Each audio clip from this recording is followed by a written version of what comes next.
उस समय कभी ना रोने वाले महाराणा प्रताप भी चेतक की मृत्यु पर फूट फूट कर रोए थे। अकबर के मन में महाराणा प्रताप के खौफ का अंदाजा हम इसी बात से लगा सकते हैं कि सिर्फ अकेले महाराणा प्रताप को खोजने के लिए अकबर ने 1 लाख की सेना भेजी थी। इन दोनों की मौत अपने आप में ही बहुत ही बड़ा इतिहास बन चुकी है। कहा जाता है कि महाराणा प्रताप के पुत्र अमर सिंह ने सुल्तान खान को इतनी जोर से भाला मारा था कि वो उसके शरीर से होते हुए जमीन में फंस गया था। महाराणा प्रताप ने तो बहलोल खान पर इतनी जोरदार वार किया था कि बहलोल खान अपने घोड़े के साथ ही 2 टुकड़ों में बट गया। सन 18 जून 1676 the war of Haldi Ghati history का एक ऐसा युद्ध जिसमें महाराणा प्रताप के शौर्य और सामर्थ्य को दिखाया जाता है। महाराणा प्रताप का सामर्थ्य केवल हल्दी घाटी के युद्ध तक ही सीमित नहीं था। उन्होंने कई ऐसे युद्ध भी लड़े हैं जिनके बारे में हिस्ट्री ज्यादा जानकारी नहीं रख पाती। आज महाराणा प्रताप के एक ऐसे बैटल की कहानी बताएंगे जिसने अकबर के मन में महाराणा प्रताप का खौफ पैदा कर दिया था और इस युद्ध को इतिहास बैटल ऑफ दिवेर के नाम से जानता है। हल्दी घाटी का युद्ध हिस्ट्री के कई बड़े युद्ध में से एक माना गया है, जिसमें महाराणा प्रताप के 20,000 सेना के खिलाफ अकबर की 80,000 की सेना थी जिसको मानसिंह लीड कर रहे थे।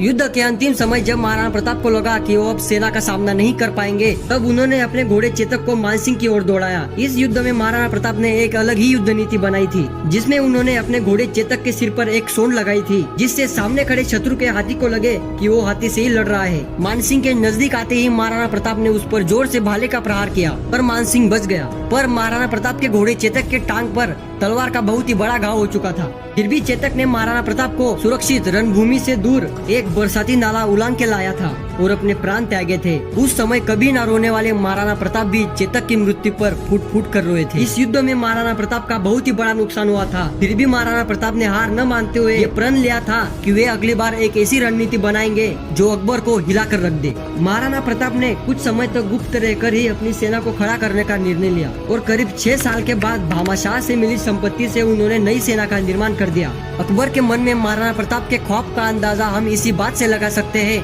कि सिर्फ अकेले महाराणा प्रताप को खोजने के लिए अकबर ने 1 लाख की सेना भेजी थी।